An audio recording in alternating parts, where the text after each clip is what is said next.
काल के वैष्णवे नमः। ओम श्री काल के वैष्णवे नमः। ओम श्री काल के वैष्णवे नमः।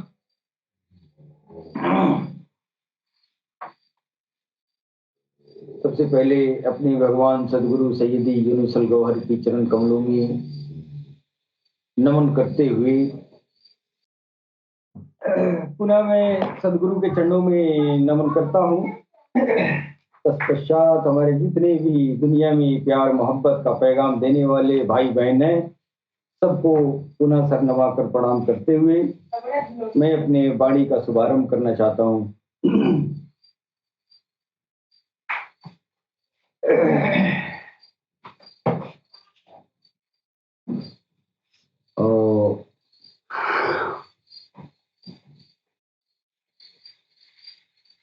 पिछले दिनों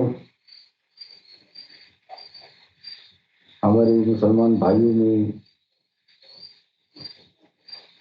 तो मुहर्रम का त्योहार जो गुजरा है, ये गम का त्योहार है। और इस त्योहार पर हम मुसलमान भाइयों के साथ हम भी जो है इमाम जमाना के उनकी शहादत पर हम भी शोक संतृप्त हैं।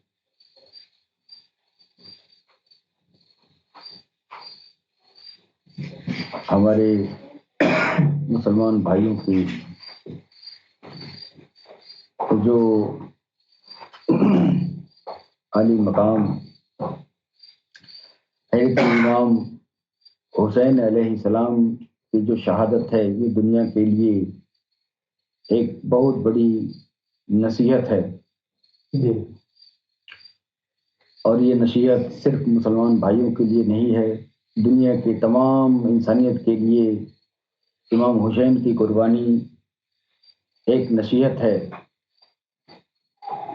दुनिया में तमाम बुराइयां फैली हुई हैं, जिस भी कौम में जो भी बुराइयां फैली हुई हैं, उन बुराइयों से मुकाबला करते करते शहीद हो जाना, इंसानियत की रक्षा के लिए शहीद हो जाना, ये हमारे आली मकाम हज़रत इमाम हुसैन अलैहिस्सलाम ने सारी दुनिया को ये पैगाम दिया है। ये सर कट जाए लेकिन इंसानियत की रक्षा की जाए जी।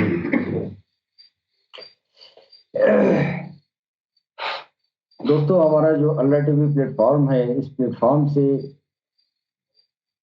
हमारे इस दुनिया के तमाम मज़ाहिब, तमाम धर्म के लोग एक प्लेटफॉर्म पर इकट्ठा होकर इंसानियत की सेवा करने के लिए तत्पर हैं। और हमारा अल्लाह टीवी जो प्लेटफॉर्म है, इस प्लेटफॉर्म से दुनिया में आने वाले आखिरी अवतार, आखिरी मसीहा, जिनको भिन्न भिन्न धर्मों में, भिन्न भिन्न कौमों में अलग अलग नामों से पुकारा गया, जैसा कि हमारे सनातन धर्म में कलयुग के इस दौर में काल के अवतार के आने की परिकल्पना नहीं बल्कि पेशनगोई की गई है, भविष्यवाणियां की गई हैं। आज ये भविष्यवाणियां सैयदना रियाज अहमद गौहर शाही जी महाराज की सूरत में ये भविष्यवाणियां सत्य साबित हो रही हैं। हमारे वेदों में भी एक ऐसे मसीहा की जिक्र आया है, उस मसीहा का नाम जो है नरशंस कहा गया है जी। वेदों में नरशंस के आने की भविष्यवाणी की गई है। उसी तरह हमारे इस्लाम भाइयों के दीन में भी इमाम मेहदी अलैहिस्सलाम की आने की पेशनगोई मौजूद है। उसी प्रकार हमारे बुद्धिज्म के लोगों के बीच भी भगवान बुद्ध ने भी एक ऐसे मसीहा के आने की बात कही है जिनको उन्होंने मैत्रेय नाम दिया। आपने तो अपने मुखारबिंदु से फरमाया, भगवान बुद्ध ने अपने शिष्य आनंदा, एक उनके परम शिष्य थे, जब इनका अंत काल आया, जब दुनिया से कुछ करने वाले थे, उस समय भगवान बुद्ध ने अपने शिष्य आनंदा से कहा था, ऐ आनंदा, हम इस दुनिया में न पहला बुद्ध हैं और न आखिरी बुद्ध हैं। मेरे बाद एक ऐसा बुद्ध आएगा जो पूरी दुनिया को, इंसानियत से, पूरी दुनिया को, सारी इंसानियत को इंसाफ से भर देगा। उनका नाम मैत्रेय होगा। लेकिन उन्होंने ये नहीं कहा कि वो बुद्ध बौद्धिस्ट धर्म में पैदा होगा। अब वो मसीहा है ना, सबके लिए है जी, सबका मसीहा है, तो किसी भी दिन में आ जाएगा ना, किसी भी धर्म में आ सकता है ऐसा। तो हम उसके आगे जो है, उसके दायरे का लकीर, हम कौन होते हैं खींचने वाले कि हमारे काल के अवतार सिख नहीं होंगे, ईसाई नहीं होंगे, मुसलमान नहीं होंगे, हिंदुए होंगे? ये आप कैसे कह सकते हैं? वो सबका मसीहा है। एक मसीहा की परिकल्पना सब लोगों ने कहा है ना, कहीं काल के अवतार कहा गया, कहीं इमाम मेहदी कहा गया, कहीं उदखिल कहा गया, कहीं समावील कहा गया, कहीं इज्द कहा गया, कहीं सरोस कहा गया। तो अलग अलग दीन में, धर्म में अलग अलग नामों से एक ही मसीहा की परिकल्पना की गई है। और वो मसीहा आज सैयदना रियाज अहमद गौहर शाही के रूप में नजर आ रहे हैं। आप करीब आएंगे तो पता चलेगा, जब आपकी जो वो रूहानी इल्म है, जब उसको आप हासिल करेंगे, जो पारलौकिक ज्ञान है, उस पारलौकिक ज्ञान को, यानी सरकार गौहर शाही की जो पारलौकिक ज्ञान जो दिया है उन्होंने, उस ज्ञान की रोशनी में जब आप देखेंगे तो आपको पता चल जाएगा कि वो मेहदी मसीह काल की अवतार, वो दखिल समावील मैत्रेय तीर्थंकर, वो सैयदना रियाज अहमद गौहर शाही ही हैं। बहरहाल हमने अपने दीन के, अपने धर्म के रोशनी में मैंने सरकार गौहर शाही को काल के अवतार के रूप में पाया है, मैंने पाया है। और मैं आपको ये जो है, इस बात को मैं सामने आपके लाना चाहता हूं कि जाति धर्म से ऊपर उठकर और इंसानियत की नजरिए से आप जो है अगर देखेंगे तो हम सबका मसीहा, जिसकी चेहरा मुबारक, जिसकी छवि चांद में मौजूद है, सूरज में भी मौजूद है, महाशिवलिंगम में मौजूद है, और ये तीनों किसी एक धर्म का नहीं है। चांद की पूजा मुसलमान लोगों ने पूजा अगर नहीं किया तो एहतराम बहुत किया। पैगंबर इस्लाम में ये नहीं कहा कि ये चांद की पूजा करो, लेकिन उन्होंने ये कहा कि हर काम चांद देख के करो। यानी चांद की अहमियत पैगंबर इस्लाम प्रॉफिट मोहम्मद मुस्तफ़ा सल्लल्लाहु अलैहि वसल्लम के ये लबो मुबारक से यह बात अपनी उम्मतियों को बताई गई। और आज भी हमारे मुसलमान भाई चांद को देखकर रोजा रहते हैं, चांद को देखकर रोजा खोलते हैं, चांद को देखकर हर नया त्योहार जो भी क्रियाकलाप है सब चांद को देख कर ही होता है। इसका मतलब चांद में कोई ऐसी खूबी है। और सरकार हुजूर पाक ने एक बार कहा भी था कि जैसे तुम लोग आज हमको देख रहे हो, तो इसे एक जमाना आएगा कि रब को इसी तरह तुम रब को भी देखोगे। जी। तो वो चेहरा जो है चांद में जो दिखाई दे रहा है वो सरकार गौहर शाही का है। वो हिंदू भी देख रहा है, हिंदू के भी आंख से दिखाई देता है, मुसलमान के भी आंख से दिखाई देता है।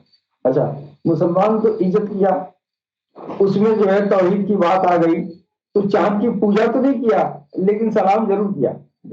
चांद को देख के उसका दिल जरूर खिला। बरसों से चांद को देख के, हर फिरके वाले चांद को देख के सबका दिल खुश हो जाता है। इसका मतलब चांद में कोई खास बात है। अब 73 फिरके बन चुके हैं इस्लाम भाइयों में, लेकिन 73 फिरका आपस में भले लड़ते रहे लेकिन चांद को कॉमन छाड़ देते हैं। चांद मेरा भी है, तेरा भी है, चांद देख के हम भी काम करेंगे, चांद देख के तुम भी करोगे। इसका मतलब चांद जो है इन चीजों से ऊपर है, इन फिरका सिरका से ऊपर है, इन मत मतांतर से ऊपर है। आप भी एहतराम कर रहे हैं, आप भी उस चांद का इज्जत कर रहे हैं, और पैगंबर साहब ने भी नहीं किया, सब नहीं किया। और हमारे सनातन धर्म में सनातन दौर से चांद की पूजा होती आ रही है। तो मालूम हुआ कि हमारे जो प्राचीनतम ग्रंथ के जो उस जमाने में जो लिखने वाले थे, उन लोगों को इस बात का पता था कहीं न कहीं कि चांद में कोई राज छुपा हुआ है, कोई न कोई चांद में राज छुपा हुआ है। अब इस वैज्ञानिक युग में सूरज को भी देखने का इंस्ट्रूमेंट आ गया है, वैज्ञानिक उपकरण आ चुके हैं। और जब वैज्ञानिक उपकरणों से देखा गया तो फिर यही छवि सरकार गौहर शाही की जो चांद में मौजूद है, वही छवि सूरज में भी मौजूद है। और वही छवि जो महाशिवलिंगम है, जो महाशिवलिंगम के बारे में आमतौर से दुनिया वाकिफ नहीं है। हमारे इंडिया में तो 12 शिवलिंग है, 12 शिवलिंगम है, लेकिन इन सारे शिवलिंगम का जो सरदार शिवलिंगम है, वो शिवलिंगम तो हजरे अस्वद है, जो खाना काबा में वो नस्ब किया गया है। और ऐसे जगह नस्ब किया गया है कि काबा के 4 कोने हैं, जो कोना इंडिया की तरफ है ना, इस कोने पर खाना काबा में वो शिवलिंग जो है नस्ब किया गया। ये बारीकी देखिए, विद्वान जो है इस बात का ख्याल नहीं करते हैं कि अच्छा वो कोना जो है, जो शिवलिंग का जो वो महाशिवलिंगम है, जिसको आप हजरे अस्वद कहते हैं, लेकिन हम अपनी भाषा में हम तो शिवलिंगम कहेंगे, इसलिए उसी आकृति का शिवलिंगम हमारे इंडिया में 12 जगहों पर 12 ज्योतिर्लिंग है और उसी का नमूना है। इसी तरह का काला पत्थर वो भी है, ये भी सब काले पत्थर है। ये काले पत्थर की कहानी बहुत पुरानी है, ये इस्लाम के जमाने की नहीं है, ये बौद्ध है, ये हजरत आदम सफीउल्लाह के जमाने की है। हजरत आदम सफीउल्लाह ही हमारे भगवान शंकर देवादिदेव महादेव हैं, और इस पत्थर को वो लेके आए थे। अब उस पत्थर में भी जो है सरकार गौहर शाही की छवि देखी गई। और जब वो छवि नजर आ गया तो उस छवि को छुपाने वाले कट्टरवादी विचारधारा के लोग उस छवि को उसको छुपा दिए। और हमने एक वीडियो देखा है कि उस पर जो है कलरिंग हो रही है, लेमिनेशन हो रहा है, यानी हक की बात जो सच्चाई है उस सच्चाई को छुपाने की कोशिश की जा रही है कि ये शिवलिंग का भेद खुल जाएगा तो फिर जो है तमाम दीन के लोग दावेदार हो जाएंगे। तो कुछ ऐसे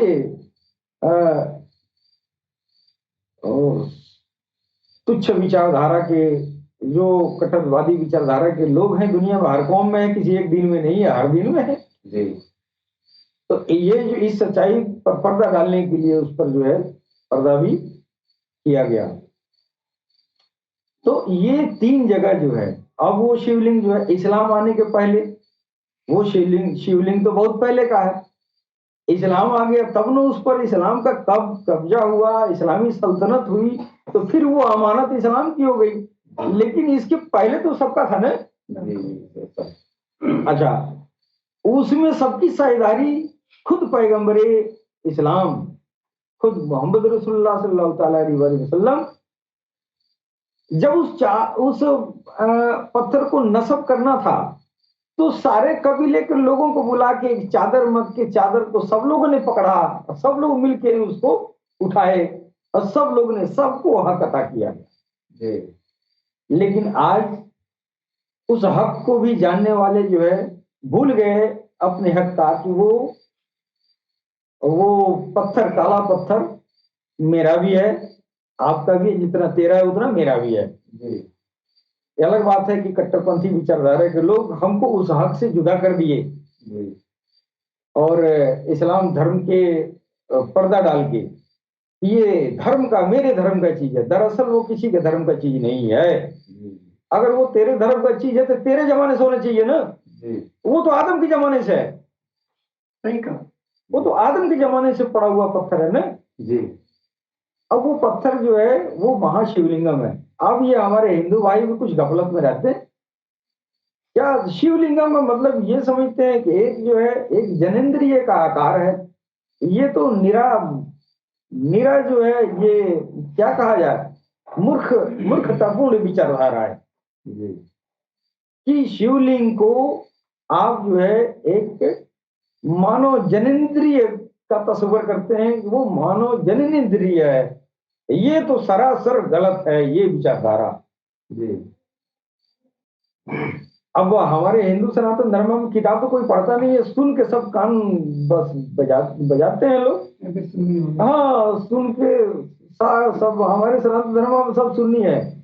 तो ओरिजिनलिटी तो खत्म हो गई है। क्यों ओरिजिनलिटी खत्म हुई है? तो मूल जड़ पे तो आप जाएंगे नहीं, बस कान में जो सुन लिया है आपने बस वो तस्दीक करना नहीं है, तो फिर उसी को लेके डरते हैं। अब ये सत्यता कहीं ना कहीं आती रही है। आज भी सनातन धर्म के लोग कहते हैं कि भगवान शंकर काबा में कुआं में बैठे हैं। कुआं में कहाँ बैठे हैं? वो तो सबके सामने बैठे हैं जी। कुआं में थोड़ी बैठे हैं, वो तो खाना काबा के दीवार में जो है नस्ब है वो पत्थर। हमारे मुसलमान भाई समझते हैं कि ये जन्नत का पत्थर है, इसीलिए इसका इज्जत किया जाता है। लेकिन भगवान शंकर उस पत्थर को लेके आए, तो भगवान शंकर को उस पत्थर से क्या लेना देना है? जब भगवान ही है तो पत्थर ढोने से क्या जरूर, क्या मतलब है जी। तो आप जो है उसको नहीं समझे तो आप उसको जो है क्या करते हैं, उसको मानव जन्मदिन के रूप में उसकी रचना करके और जमाने के सामने प्रस्तुत करते हैं कि बस इसी के जरिए जमाने का ये जो है सृष्टि होती है, हो न हो यही भगवान है। ये आपकी गलत मानसिकता है ना, ये मानसिकता गलत है। मैंने बड़े बड़े ये पंडितों को, बड़े बड़े ब्राह्मण देवताओं को मैंने सुना है ये व्याख्यान देते हुए कि शिवलिंग वो मानव जनेंद्रिय को निरूपित करता है, स्त्री पुरुष के जनेंद्रिय को निरूपित करता है कि इसी के बदौलत सृष्टि होती है, लिहाजा ये भगवान है। ये लोगों की आम धारणा है। जबकि जो उच्च कोटि के विद्वान हैं वो कह रहे हैं कि लिंग एक संस्कृत शब्द की क्लिष्ट एक उच्चारण है। लिंग का मतलब होता है प्रतिरूप, लिंग का मतलब होता है स्वरूप, लिंग का मतलब होता है निशानी जी। हाँ, और सीधा साधा यूं समझिए कि लिंग का मतलब होता है एक प्रतिबिंब, एक छवि, एक छाया जी। हाँ, उस संस्कृत लिंग का मतलब कदापि मेल जेनेटल ऑर्गन नहीं है। अब शिव लिंग क्यों कहा गया? शिव इसलिए कहा गया कि शिव का मतलब होता है ईश्वर और लिंग का मतलब होता है तस्वीर। सारी दुनिया भगवान को देखने के लिए बेचैन है, लेकिन उस पत्थर को शिवलिंग क्यों कहा गया? यानी भगवान की छवि क्यों कहा गया? भगवान का प्रतिरूप क्यों कहा गया? जब वो तस्वीर नुमाया हुआ सरकार गोहरशाही के दौर में, उसमें एक ऐसा मानव छवि दिखाई दे रही है। अब बात समझ में आया कि ईश्वर का प्रतिरूप, वो काल की अवतार का चेहरा उसमें मौजूद है। वही काल की अवतार जो है वो चेहरा शिवलिंग है। यानी वो चेहरा युक्त वो पत्थर शिवलिंग है, न कि ये मेल जेनेटल ऑर्गन, न कि आपका निरूपण जो कर रहे हैं कि स्त्री पुरुष के जो जनेंद्रियों के जरिए जो है सृष्टि का कार्य जो होता है, लिहाजा वो भगवान है। नहीं नहीं, ये समझदारी आपकी नहीं है। और समझदारी आपकी रहे क्यों? इसलिए कि ये भेद आप जानते ही नहीं है कि उसमें छवि है। ये भेद तो आपको पता ही नहीं है, तो आप तो बहुत बुद्धि लड़ाएंगे तो यही कहेंगे कि बस बस वही है। तो आपकी नजरिया तो बिगड़ी हुई है पहले से नहीं। और इस्लाम में भी आप पैगंबर साहब ने भी बताया, इसमें दो आंखें हैं, इसमें दो आंखें हैं, दो कान हैं, एक जुबान है। तो दो कान दो आंख, एक जुबान का मतलब क्या कोई चेहरा ही नहीं हुआ? वो यही चेहरा है, इसी चेहरा की तरफ इशारा था। अब वो वक्त पे नुमाया हो गया। आज वो जब चेहरा समझ में आ गया कि पैगंबर साहब ने जो कहा था वो चेहरा, और भगवान शंकर देवादिदेव महादेव जब उस पत्थर को साथ में लेके ढोते थे, चुमते थे, चाटते थे, प्यार करते थे, उस पत्थर को लेके आने की क्या जरूरत थी उनको? उनको मालूम था इस पत्थर में कोई न कोई जो है राज है, वो राज उनको पता था। इसमें उसी परमपिता परमेश्वर की छवि मौजूद है। एक दिन यही छवि बाहर निकल के आएगी और काल की अवतार कहलाएगी। वाह! और वो छवि आज सरकार गौहरशाही के रूप में दिखाई दी है। अच्छा, कुछ सुनने वाले भाई कहते हैं ये छवि, अरे खाना काबा में तो आप जा नहीं सकते हैं, कोई सनातन भाई नहीं जा सकता है, वो तो इस्लामी कानून है, कोई अंदर जा ही नहीं सकता है। तो आप तो जाने नहीं देंगे, पहले तो जाते थे, आज तो आपने बैन लगा दिया ये मेरा है। अच्छा, मेरा का पहले किसका था?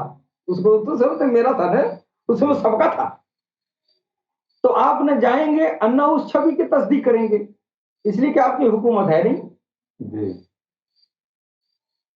और जिसने उस हाजिर अस्वद का इज्जत किया, ताजीम किया, तो वहां के कट्टरवादी विचारधारा जो है उन्हीं को जो है अब वो गौड़ कर दिया है। उनको जो है अब उनकी बातों को जो है अब पीछे दबा दिया गया, अब उन बातों पर अनुकरण नहीं किया जा रहा है। अगर अगर उस हदीस पर लोग अमल पैरा होते तो वास्तव में ये चीज देखते कि हाँ, हाजिर अस्वद में कौन ऐसी चीज है, दो आंख कैसे है, दो कान कैसे है, एक जुबान कैसे है, उसकी तस्दीक किया जाता। लेकिन तस्दीक करने के बजाय उसको जो है स्वर्ग का पत्थर बना के और उसको चूमा जाता है। अच्छा, आप तो स्वर्ग का पत्थर चुम लिए जी, स्वर्ग का पत्थर आप चुन लिए, सरकार पैगंबर इस्लाम के लिए वो पत्थर जो है कैसे मुकद्दस है कि वो चूमेंगे? उनकी होठ का, उनकी उनकी जो लबे मुबारक है, वो उसकी अजमत इतनी बड़ी है कि पत्थर पे होठ लगाएंगे। आपकी खोपड़ी कहाँ गई है? हमारे मुसलमान भाई जो है सरकार की अजमत इतनी बयान करते हैं और जन्नत के पत्थर को उनके मुंह से चुमवाते हैं। अरे वो जन्नत का पत्थर, जन्नत उनके ठोकरों में है। बिल्कुल, जन्नत उनके ठोकरों में है, तो होठ क्यों लगाएंगे जन्नत के पत्थर को? ऐसी बात नहीं थी। बात यह है कि उसमें काल की अवतार इमाम मेहदी का चेहरा है मुबारक है, उस चेहरा है मुबारक का ताजीम करते थे। वाह भाई, असल बात यह है, अगर दिमाग लड़ाएंगे तब तो बात समझेंगे। इतनी बड़ी आली मर्तबा मकाम पैगंबर इस्लाम मोहम्मद मुस्तफा सल्लल्लाहु ताला अलैहि वसल्लम सारी दुनिया ताजीम करती है, जमीन आसमान के लोग सब ताजीम करते हैं, और आप उनके होठों से और पत्थर की तुलना कर देते हैं। ये पत्थर उनका होठ, ये कैसे हो सकता है? ये पत्थर एक मामूली जन्नत का पत्थर और उनका ये होठ मुबारक, इसलिए चूमेंगे, इसलिए होठ लगाएंगे वो जन्नत का है। नहीं नहीं, उस पत्थर, ऐसे ऐसे तो पत्थर वहां बहुत होंगे, ऐसे ऐसे पत्थर, उस पत्थर पे वो तो लोग पैदल चलेंगे, उन पत्थर को कैसे होठों से लगाएंगे? पत्थर तो पैरों में भी होगा। वो पत्थर नहीं है, उस पत्थर में तस्वीरें यार है। उस पत्थर में उस परम पिता परमेश्वर की छवि मौजूद है, जो काल की अवतार के रूप में कलयुग में वह जो है जाहिर होगा। और आज वो ये बातें, ये राज खुल चुका है। लेकिन हम सारे दीन धर्म के लोगों को हम ये जो है इस बात का हम निमंत्रण देते हैं कि हमारी अल्लाह टीवी प्लेटफॉर्म से जो ये बातें बताई जाती हैं, चांद सूरज और हाजिर अस्वद में जो तस्वीर है, उस तस्वीर के बारे में हर कौम के लोग तस्दीक करें। और तस्दीक करना निहायत जरूरी है हर कौम के लिए, इसलिए कि बड़ी महत्वपूर्ण तस्वीर है। जिस तस्वीर को मोहम्मद रसूलुल्लाह इतनी बड़ी आली मकाम ने चूमा था, हम और आप तो किसी काम के नहीं है, लेकिन उन्होंने चूमा तो इससे उस पत्थर की मर्तबा का पता लगाइए कि पैगंबर इस्लाम ने होठों से लगाया और उस पत्थर को गले लगा के आप जारो कतार भी रोते थे। उस पत्थर को आप यूं ही जन्नत का पत्थर कह के और आप जो है उसको भुला देते हैं। नहीं नहीं, आप अकलमंद नहीं कहलाएंगे, आप अकलमंद मुसलमान भाई नहीं हैं, आपके अकल पे पर्दा पड़ा हुआ है। आप सरकार पैगंबर इस्लाम की वो हदीसें पढ़िए, सच्ची हदीसों को ढूंढिए, आपको उस पत्थर का अजमत का पता चल जाएगा। हम भी सुना करते थे, तमाम हमारे मुसलमान भाई जो मित्र हैं लोग कहा करते थे हजर अस्वद की अजमत। तो हजर अस्वद के बारे में तमाम आलिम उलमा हमको इतना ही बता पाए कि वो जन्नत से आया है। बस इसके आगे लोग कुछ नहीं कर सकते थे वो पत्थर क्या है। और इधर हमारे हिंदू सनातन धर्म के कुछ विद्वान भी कहा करते थे कि भगवान शंकर काबा में मौजूद हैं।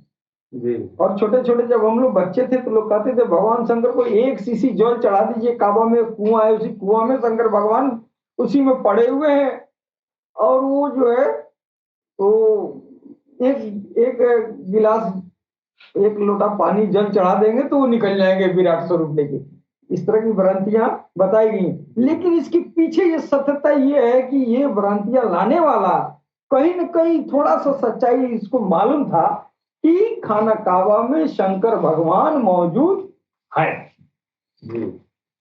अब तो मोटा मोटी कह दिए शंकर भगवान मौजूद है, नहीं, शंकर भगवान जिस पत्थर को लाए थे उस पत्थर में भगवान काल की अवतार की छवि है। उस पार ब्रह्म परमेश्वर का आखिरी अवतार जो सबसे शक्तिशाली सबसे अजमत वाला अवतार होगा, उस अवतार की छवि उसमें मौजूद है।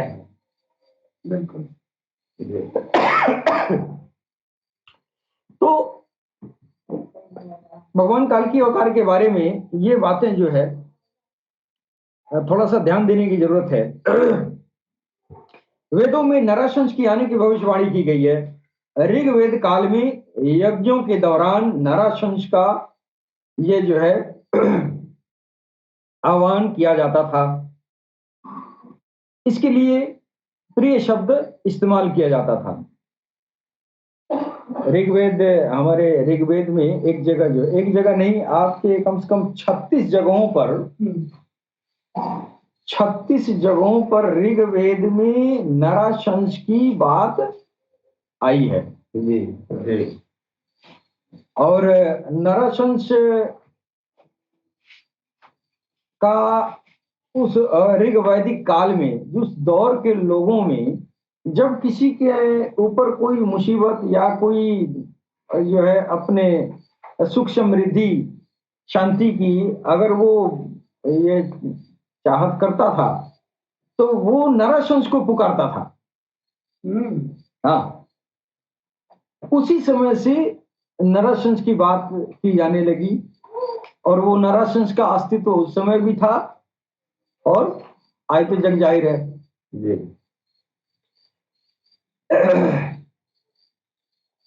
अब देखिए अवतार के मामले में हमारे सनातन धर्म के लोग भी जो है थोड़ा सा ये समझदारी से काम नहीं लेते हैं। अवतार का मतलब ये कदापि नहीं कि ईश्वर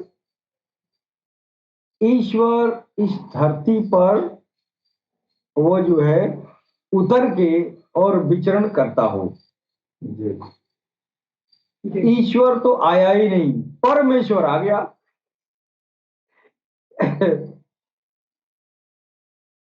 ईश्वर जो है कभी नहीं आया जी हाँ। और इसीलिए कुरान में भी ईश्वर ने कह दिया कि मेरा कोई न माँ है न कोई बाप है, जी न मैं जना गया हूं न जना जाऊंगा, यानी हमको कोई पैदा नहीं करेगा जी तो फिर वो आएगा ही नहीं। और जब वो नहीं आएगा तो फिर ये हाजिर असवद में कौन है? अच्छा, जब वो नहीं आया, वो कह रहा है कुरान में कि हम नहीं आते होते हैं, जी हम अपने आदमी भेजते हैं और हमारे आदमी जो है ये अवतार कहलाते हैं, पैगंबर कहलाते हैं, जी है कि नहीं? कोई अवतार कह दिया, कोई पैगंबर कह दिया, वो तो नहीं आया। और जब वो नहीं आया तो ये कौन है भाई, जिसकी छवि जो है चांद में हो गया, सूरज में हो गया और ये शिवलिंग में हो गया, और वो ईश्वर वहां बैठे बैठे इसको पूजवा भी रहा है। सारी दुनिया से, सारी अपनी मखलूक से पूजवा भी रहा है। ये हिंदू को देख लो, चांद में चांद की पूजा करो, भगवान कृष्ण आया चांद की पूजा करवाए, भगवान कृष्ण आए चांद की पूजा करवाए, भगवान कृष्ण आए सूरज की पूजा करवाए। जी यहाँ तक कि भगवान कृष्ण के एक पुत्र थे, सांब नाम था उनका, जी शाम शायद सांब नाम, उनको जो है एक किसी ऋषि का, किसी महर्षि का श्राप लग गया और श्राप में जो है उनको कुष्ठ रोग हो गया। कुष्ठ रोग जब हो गया, भगवान कृष्ण की बात कर रहे हैं, जी बात तीखी लगेगी लेकिन सच्ची है, जी किताबों में लिखा। अब तो आपके प्यार में तो तकलीफ होगी, लेकिन असलियत तो जाना जी, भगवान कृष्ण महायोगेश्वर के बच्चे को श्राप में कुष्ठ रोग हो रहा है, तो आप कह रहे हैं कि सूरज से तुम मदद मांगो, सूरज से मदद मांगो। जी भाई कौन ऐसी चीज है सूरज में, तो चमकता हुआ वो गोला है, ये आग का गोला है और क्या है? जी तो भगवान कृष्ण महायोगेश्वर क्यों कह रहे हैं कि तुम जो है सूरज की उपासना करो? जी आज वो राज पता चल रहा है कि आज खगोल शास्त्री, आज चेहरा गौहरशाही भगवान कल की अवतार का चेहरा चांद में देख रहे हैं। इससे पता चलता है कि भगवान कृष्ण ने अपने पुत्र शाम को क्यों कहा था कि तुम उनकी आराधना करो, तुम कुष्ठ रोग से निवृत्त हो जाओगे, और वो कुष्ठ रोग से निवृत्त हो गए। इसके अलावा हमारे वेद शास्त्रों में सूरज की उपासना, सूर्य को सबसे महानतम देवता कहा गया है, सूर्य को सबसे महानतम देव कहा गया है, सर्वोत्कृष्ट देवता कहा गया है। क्यों कहा गया है भाई? आज वो पता चल गया कि वो सूरज में वो कौन है, किसकी बदौलत है। वो उसमें ईश्वर नहीं है, ईश्वर नहीं है, ईश्वर नहीं है, ईश्वर सूरज को पुजवा रहा है, वो ईश्वर सूरज को पुजवा रहा है। हाँ, उसी चांद को जो है पूजाई हो रही है, ताजीम करना, प्यार करना, पूजा का मतलब प्यारे न होता है। मुसलमान भाई चांद को देख के बेचैन हो जाते हैं कि हमारी कल जो है, हमारा जो है ईद है, चांद नहीं निकलेगा ईद नहीं होगी। चांद देखने के लिए बेकरार बेचैन, चांद दिखाई दिया दिल हरा भरा हो गया, खुशियां मनाई जाती है, पटाखे फोड़े जाते हैं, जश्न मनाया जाता है। वो क्या है? वो पूजाई है। चांद को देख के आपका दिल इतना खुश हो रहा है, क्यों खुश रहा है भाई? चांद जो है कोई गजरा बुराई है? जरूर कोई बात है चांद में। आज वो चांद की उस छवि, वो छवि जो दिखाई दिया है, उस खुशी का राज हमारे मुसलमान भाइयों के चांद देख के खुश होना, उसका राज चेहराए गौहरशाही है। वो चेहराए गौहरशाही वही इमाम मेहदी अलैहिस्सलाम है। बेशक बेशक।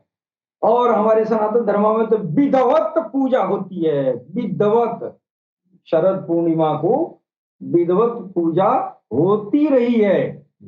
और हमारे सनातन में आने वाले जो दिव्य अवतार थे, वो अवतारों ने भी इनकी तरफ इशारा किया। लेकिन अगर नाम बताए होते तो सब लोग गीत गाते, नाम नहीं बताया, इशारा तो सबने किया है, सारे दीन के लोगों ने किया है, सारे नबियों ने किया, सारे अवतारों ने किया। आप तो विक्षिप्त विवेक, आप अपने बुद्धि में, आप कुएं में कूप मंडूक बने रहते हैं, अपने बुद्धि का विकास करेंगे नहीं, अपने दिल का दायरा बढ़ाएंगे नहीं, फिर आप गोल गोल घूमते रहते हैं।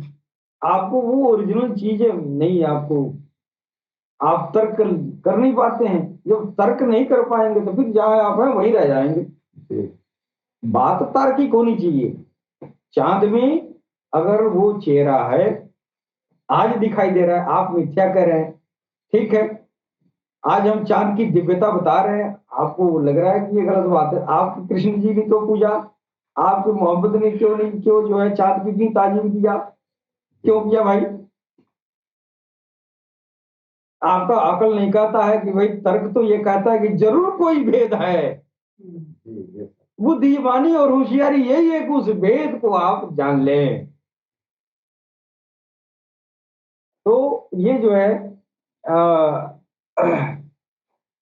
आगे हम और भी ये बताना चाहेंगे। एक हमारे सनातन धर्म में एक भ्रम है लोगों को कि आमतौर से लोग यही समझते हैं कि ईश्वर अवतार के रूप में खुद वो ईश्वर आ गया। ईश्वर कभी नहीं आया है और न ही वो जमीन पर आएगा। ईश्वर जानता है कि हम चले जाएंगे तो हमको सबूत देते देते हमारी मखलूकों को हम खुद परेशान हो जाएंगे। जी ये जितने भी, चाहे हिंदू हो, चाहे मुसलमान हो, सिख हो, ईसाई हो, अल्लाह ईश्वर भगवान धरती पर आ जाए तो उसको साबित करने में उसका खुद ही जो है पसीना छूटने लगेगा। ये दुनिया वाले इतने तार्किक हैं, तो वो नहीं आता है, नहीं आया ना, वो कह भी दिया। जब अपनी आसमानी किताब में भी बोल दिया तो कुरान में बोल दिया कि हमारा कोई माई बाप नहीं है, जी तो फिर ये कौन है भाई? तो इसकी, इससे इतर कोई चीज है, इससे इतर कोई चीज है जिसकी तरफ वो खुद इशारा कर रहा है। जी और कुरान में एक जगह आया भी है, इजा जा नसरुल्लाह वल फतह वरतन्नास कुल की दिल्ला ख्वाजा फसब्बी बिहम्दि रब्बिका वस्तगफिरहु इन्नहु कान तव्वाबा, ऐसा कुछ है। इसमें इसमें जो अपना मददगार की बात किया है ईश्वर ने कि मेरा कोई मददगार होगा, तो मददगार होगा इसका मतलब उसके समकक्ष कोई है, और समकक्ष कोई है तभी तो मदद दे सकता जी है। और मदद देने वाला तो भाई, मदद लेने वाले का अगर बड़ा नहीं है तो समकक्ष तो जरूर जी बेशक है कि नहीं? सही कहा। तो ये तर्क ये कहता है कि थोड़ा सा आप ध्यान लगे, जो भगवान जो अल्लाह ने कहा है, ईश्वर ने कहा है, उन बातों को भगवान किसी ने जो बात कही है आप बात को ध्यान से सुनते नहीं है, आप तो बस सीधा सीधा हाँकते रहते हैं। अब इधर मुसलमान भाइयों को भी देखना है, वो इजा नसरुल्लाह वल फतह पे, उस पर भी ध्यान लगाए क्या ये अल्लाह कहना क्या चाहता सही है? जी और इधर कृष्ण को देखना चाहिए कि कृष्ण ने अपने पुत्र शाम को क्यों कहा सूरज की आराधना करो, जबकि वो खुद भी कर सकते थे, खुद वो कर सकते थे ना, जी जी कुष्ठ रोग दूर कर सकते थे। वो तो खुद ही जो है तमाम कुष्ठ रोग दूर किए, जी क्यों इशारा कर रहे अपने पुत्र को? जी जी वो उनका मसला कुछ बड़ा था, इसलिए कि कोई ईश्वर वाला उसको बद्दुआ दे दिया था ना। जी कोई ऐसा व्यक्ति था जो जो ईश्वर वाला, ईश्वर उसकी बात काट नहीं सकता है, और उसकी जुबान से वो श्राप निकला था। फिर वो शाम के ऊपर लग गया और शाम जो है परेशान हो गए, तो अपने पिताजी से कहे, भगवान कृष्ण से, तो वो कहेंगे भाई ये तो मामला ऊपर का है, जी उनके ऊपर का मामला था तभी तो सूरज की तरफ धकेल दिए, कहे कि तुम उन्हीं के पास जाओ। इसका मतलब हमारे देवादी ये जो है महायोगेश्वर भगवान कृष्ण को भी मालूम था कि सूर्य में कोई ऐसा राज है। जी तो ईश्वर ने कई जगह अपने अवतारों के माध्यम से आपको इंसानियत को बताया है, इशारा किया है इस हस्ती की तरफ, काल के अवतार की तरफ, नरशंस की तरफ, उदकी समावीर की तरफ। सारे धर्म के धर्मावलंबियों ने जो है इस हस्ती की तरफ इशारा किया है, तभी तो नाम दिया है। कहीं काल्की अवतार है, कहीं इमाम मेहदी है, कहीं उदकील है, समावील है, इज्द है, सरोस है, मैत्र है, तीर्थंकर है, क्या क्या नाम दिया गया है। जी ये नाम कहां से आया? इस इन धर्मों के जो प्रवर्तक थे, इन प्रवर्तकों को यह बात मालूम थी जी वो आखिरी जो मसीहा होगा वो सबका होगा, जी वो सबका होगा, जो सबका मसीहा है। सब लोग कह रहे हैं कि एक मसीहा आएगा, अगर इमाम मेहदी आएंगे तो इमाम मेहदी का मुसलमानों के लिए होंगे? अगर काल्की अवतार अगर आएंगे तो काल्की अवतार मुसलमानों को छोड़ देंगे? ये लोगों की आंख दाढ़ है कि काल्की अवतार है, हिंदू में पैदा होंगे, मुसलमानों को आके काट देंगे, तलवार लेके घोड़े पे चल के चलेंगे और सबको काटते फिरेंगे। नहीं, वो आएंगे, किसका कत्लेआम करेंगे? उनके दिल में जो राक्षस बैठा है उस राक्षस का कत्लेआम करेंगे। वो राक्षस वाला हिंदू भी होगा और मुसलमान भी होगा। Yes, sir. वो तलवार क्या है? जो काल्की अवतार का वो तलवार है ना, वो तलवार वो क्या है? सरकार का वो तालीम है, वो ज्ञान है, जिस ज्ञान के जरिए सरलतम ज्ञान होगा, उस सरलतम ज्ञान के जरिए सरकार काल्की अवतार इंसानियत के अंदर छुपा हुआ जो राक्षस है, जो शैतान है, उसको वो कत्ल करेंगे। Yes, sir. आज सरकार गौरशाही का जो पैगाम है कि चाँद को देखो और तुम राम राम कहो, 3 बार राम राम कहो और मुझसे मदद मांगो, मैं तेरे अंदर छुपे हुए राक्षस को कतल कर दूंगा।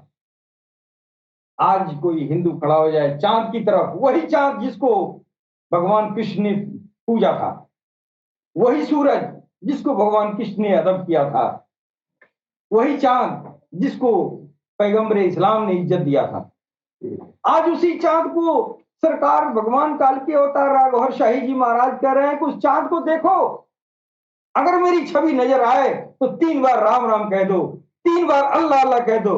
ये भगवान का जो भी नाम है तुम्हारे मजहब में, उस नाम को पुकारो और उस नाम को अंदर डालने के लिए उसकी जिम्मेदारी सरकार को हर्षाई की। Yes, sir. अब वो सरकार जो है, सरकार की छवि देख के आप 3 बार राम राम कह रहे हैं और अपने कल्याण की मांग कर रहे हैं, फिर उस नाम के जरिए आपका कल्याण करेंगे। कैसे करेंगे? आपके अंदर एक बहुत बड़ा राक्षस बैठा हुआ है जिसका नाम है नाभी आत्मा। जी, हम दुनिया में फसाद करते हैं, ये हमारे दिमाग में फितूर कहां से आता है? हम तो नैतिक शिक्षा की किताबें पढ़ते रहते हैं, हम वेद पुराण कुरान सब पढ़ चुके, आखिर मेरे मन से मेरा मन नियंत्रण में क्यों नहीं आता है? ये मन जो मेरा नियंत्रण में नहीं आता है वो किसी प्राणी वर्ग की वजह से आता है, वो राक्षसी प्राणी वर्ग है। और उस राक्षस प्राणी वर्ग जो इंसान को फितूर में डाला हुआ है, उसका कत्ल जो है सरकार गौरशाही भगवान काल्की अवतार करेंगे। और उस शैतान का, उस जो मन को जो है ये कत्लो गारत पर मजबूर करता है, आपको दुनिया में फसाद करने के लिए मजबूर करता है, गंदी गंदी हरकतें करवाता है। कलयुग के दौर में जो आप सोच भी नहीं सकते थे वो बातें सामने आ रही हैं, उस शैतान के जरिए आ रही है।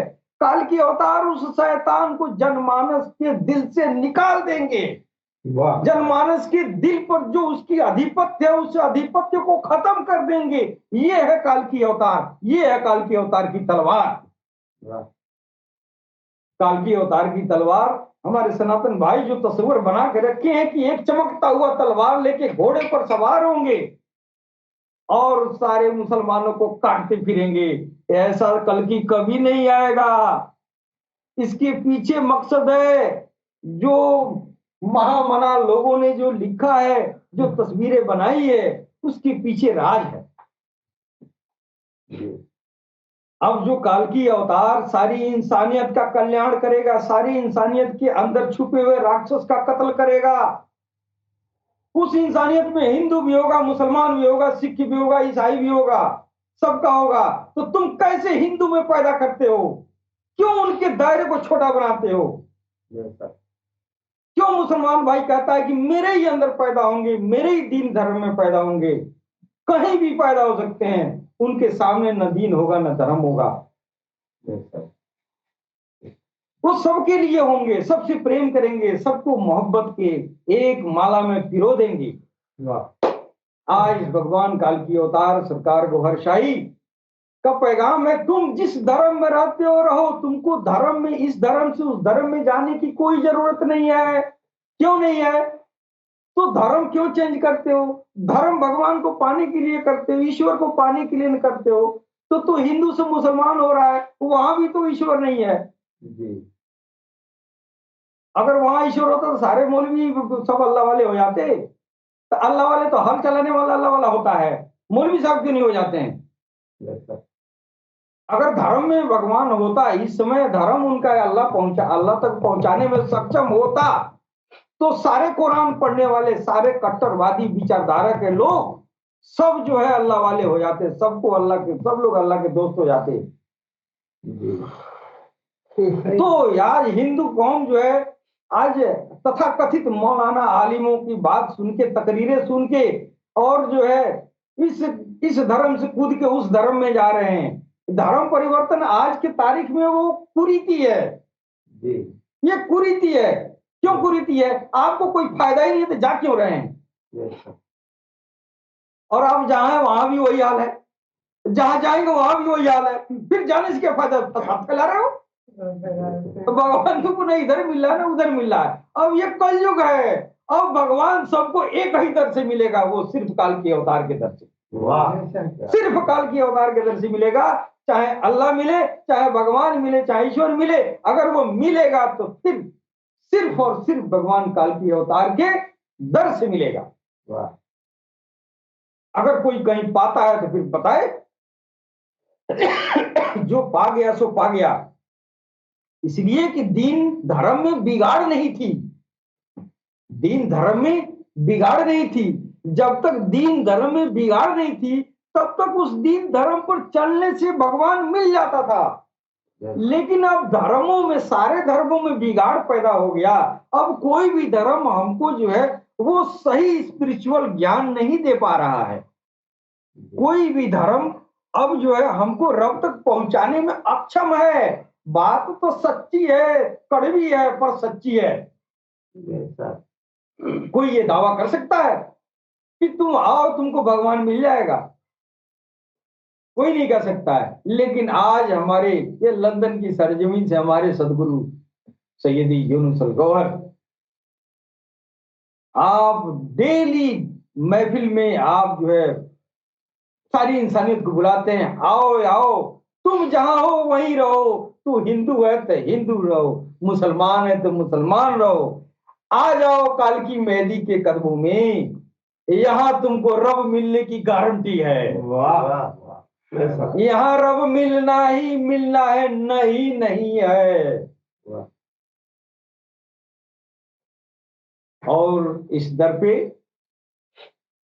आपको अपने दीन धर्म के हिसाब से आप रोजा नमाज भी रखिए, पूजा पाठ भी करिए, अनुष्ठान भी करिए, जो मन कर रहा है सो करिए। आप जिस्म से न करेंगे, ये दिलों को भगवान के भजन में लगा रहे हैं, भगवान के रास्ते में लगा रहे हैं। दिल का कोई धर्म नहीं है, दिल का धर्म प्रेम है, दिल का धर्म मोहब्बत है, दिल का धर्म इश्क है। तो दिल का रास्ता सरकार ने बताया है कि आओ तुम लोग, जिस्म के रास्ते तो बहुत काटाकटोल कर रहे हो, अब आओ दिलों के रास्ते भगवान तक पहुंचा रहे हैं। कैसे? चांद को देखो, 3 बार राम राम कहो, बस आ जाओ, तेरे अंदर राम राम राम राम समा गया। उस राम राम की ज्योति से तुम्हारा शरीर ज्योतिर्मय हो गया, तेरी आत्माएं निकल के सैर तैर के लिए चली गई। और उसमें जो एक ऐसी आत्मा है तुम्हारे मस्तिष्क में, अन्ना मस्तिष्क, वो अन्ना मस्तिष्क निकल के सीधे ब्रह्म के सामने साक्षात्कार के लिए पहुंच जाती है। कितना आसान है। आपको ना हिंदू कहलाने की जरूरत है, ना मुसलमान कहलाने की जरूरत है। आपको सिर्फ राम राम कहना तो है, आपको अल्लाह अल्लाह तो कहना है। आपको तो कुछ भी, आपको कोई दीन धर्म का कोई आपका, ना हम छेड़छाड़ कर रहे हैं, ना आपके जो है रोजा नमाज को बंद कर रहे हैं, नहीं आपके कुरान खानी को बंद कर रहे हैं, नहीं आपके भागवत को बंद कर रहे हैं। आप जो कर रहे हैं जिस्म से कर रहे हैं, आप जो कर रहे हैं मुंह से कर रहे हैं, दिल से नहीं कर रहे हैं। आइए अब दिल से काम किया जाए। उसी रब का नाम राम भी है, उसी रब का नाम अल्लाह भी है। राम और अल्लाह, आप राम राम कहते जाएं, वो अल्लाह अल्लाह कहते जाएं। जब दोनों एक जगह जाएंगे तो वहां भेद खुल जाएगा। सरकार ने कहा कि ऐ लोगों, तुम लोग जो है आपस में क्यों एक दूसरे से श्रेष्ठ बनते हो? जी। बेहतर ये नहीं होगा कि तुम आध्यात्म ज्ञान हासिल करो, अपनी आत्माओं को जागरण करो, अपनी आत्माओं को शक्तिशाली बनाओ। इन आत्माओं के जरिए जब ब्रह्म के पास पहुंचोगे तो वहां राज खुल जाएगा कि कौन अवतार श्रेष्ठतम है। वहां तो पता चल जाएगा। अब यहाँ झगड़ा करके बैठते हैं, हम वहां तक पहुंचने का कोई मूल मंत्र मिलता नहीं है, कोई गुरु ऐसा मिला नहीं कि हमको हिंदू और मुसलमान दोनों को ले आके ब्रह्म के सामने खड़ा कर दे। अब ये जात आ चुकी है जमीन पर कि चाहे आप धर्म में हो या चाहे बिना धर्म के हो, आप धर्म को मानते हो या नहीं मानते हो, जहां आप हैं वहीं रहिए, बस ये दिल का इल्म ले लीजिए। इस दिल के ज्ञान के जरिए आपका रास्ता भगवान से जुड़ जाएगा, एक न एक दिन आप भगवान तक पहुंच ही जाएंगे। भगवान को दर्शन कराने की जिम्मेदारी आज तक धरती पर किसी ने नहीं लिया, किसी ने नहीं लिया। और भगवान का दर्शन भी कराया तो भगवान का दर्शन भी कई कोटि का होता है। हाँ, किसी पैगंबर के जमाने में भगवान को लोग 10% देखा, किसी अवतार के जमाने में 20% देखा, किसी अवतार के जमाने में 50% देखा, लेकिन कल की अवतार के जमाने में जो भगवान का दीदार करेगा वो हूबहू 100% देखेगा। वाह वाह। ये 100% भगवान का दर्शन कराने वाला वो हस्ती काल की अवतार होगा। और सबसे बड़ी बात है, हमारे विद्वान जो है, ईश्वर और परमेश्वर एक ही जात को, दोनों एक ही जात को समझा जाता है कि दोनों एक ही जात है। नहीं, दोनों में अंतर है। अंतर नहीं होता तो ईश्वर जो है अपने को, उसको कहने की जरूरत नहीं पड़ती। देखो मैं पैदा नहीं होने वाला, मेरा बाप कोई नहीं हो सकता, लेकिन मेरा कोई मददगार हो सकता है। वो कौन है भाई मेरा मदद करने वाला? तो वो मदद करने वाला उससे परे है, यानी ईश्वर से परे है, वो परमेश्वर है। हाँ, इसका मतलब हम कुशादा, हमारी बुद्धि जो है कितना है, इंसानियत की बुद्धि, हम इस ब्रह्मांड को ही देख रहे हैं ना जी। लेकिन सरकार गौरशाही जो आपकी आत्मा जो कैद है ना, इसका जब इन आत्माओं को आजाद करेंगे तो फिर इस ब्रह्मांड के बाद से बहुत सारे ब्रह्मांड आपको दिखाई देंगे, बहुत सारे ब्रह्मांड दिखाई देंगे, बहुत सारे ब्रह्मांड का निजाम भी दिखाई देगा, है कि नहीं? हम ये नहीं कह रहे हैं कि ईश्वर कई हैं, ईश्वर तो एक ही है, लेकिन इसके समकक्ष और इसका मददगार और इसके निजाम को सुधारने वाला, इसको भी देखने वाला उसका कोई न कोई है। और ईश्वर ने तो सब कुछ बताया है। आपकी बुद्धि कुशादा है तो आप बात को समझ नहीं पाते हैं, तो आप जो है झगड़ा झंझट के लिए तैयार हो जाते हैं। बहरहाल सरकार गौरशाही की जो तालीम है, उस तालीम का हम लोग जो है लोगों तक फैलाते हैं। किसी को कोई जोर जबरदस्ती नहीं है। आप अपने दिल को राम राम में लगाना है तो फिर आइए, नहीं आएंगे नहीं सुनेंगे, हम तो कह दिए राम राम में अपने दिल को लगाइए, फिर अपनी आत्मा को जगाइए, फिर आत्मा के जरिए आप जो है साक्षात्कार तक पहुंचिए। फिर आप जो पढ़ते हैं, लिखते हैं, जो पूजा पाठ करते हैं, जो अनुष्ठान करते हैं, करते रहिए, उससे क्या लेना देना है। असल काम ये है जिससे आपको भगवान से रूबरू होंगे, वो काम हृदय का सिमरन है। हृदय के सिमरन के जरिए अपने अंदर की यंत्रों को, अपने अपने सूक्ष्म शरीरों को आप जगाएंगे, फिर आप जाएंगे।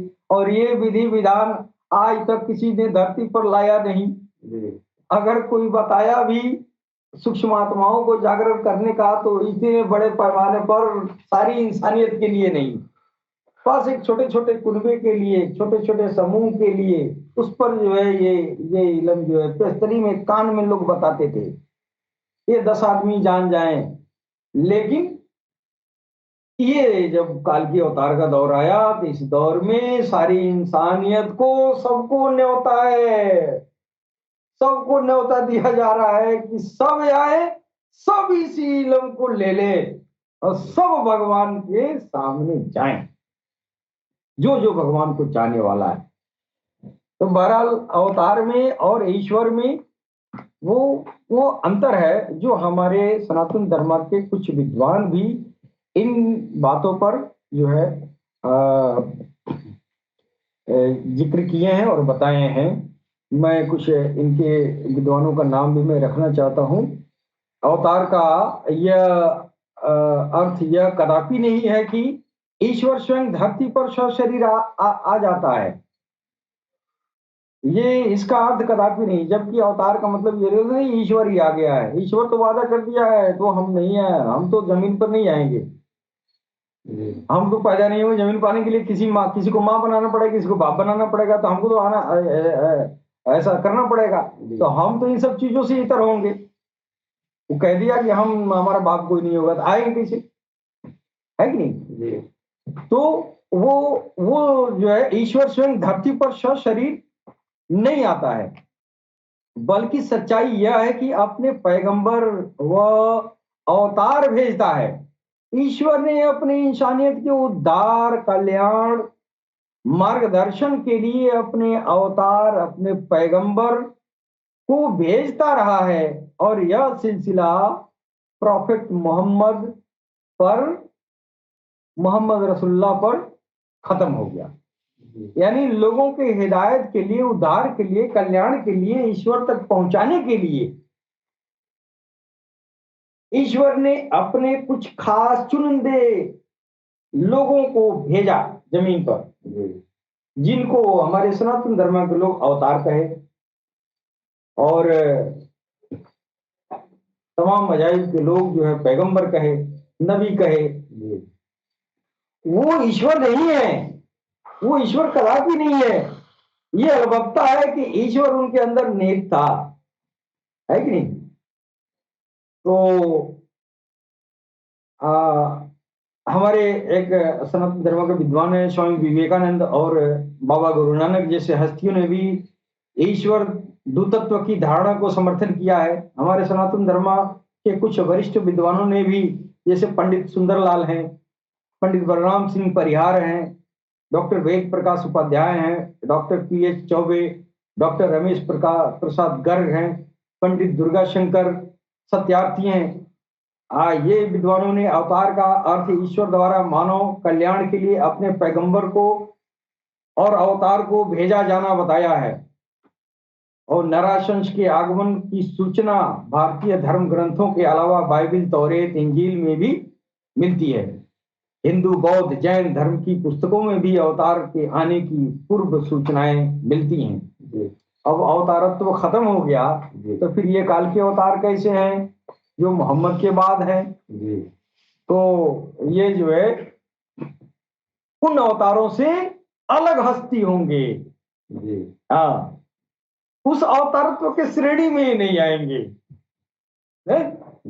ये खुद जो है जिसको अपना सहयोगी माना है, ईश्वर ने कहा कि मेरा मददगार आएगा।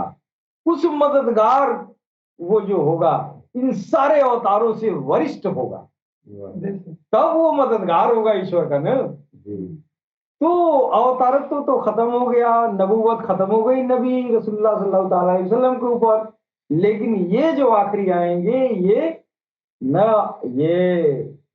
नबी है, न ये अवतार है, न साधु है, न संत है। ये वो हस्ती है जो ईश्वर को मदद करती है और वो मदद कर रहे हैं। ऐ लोगों, आओ राम राम कहो, आओ अल्लाह अल्लाह कहो। बस राम राम अल्लाह अल्लाह से जरिए भी राम राम अल्लाह अल्लाह तक पहुंच जाओगे। इसके साथ ही हम अपनी वाणी पर विराम देते हैं और अपने सभी सुनने वाले भाई बंधुओं को अपने भगवान सदगुरु को चरणों में सर झुकाकर नमन करते हैं। गौर शे मरहबा।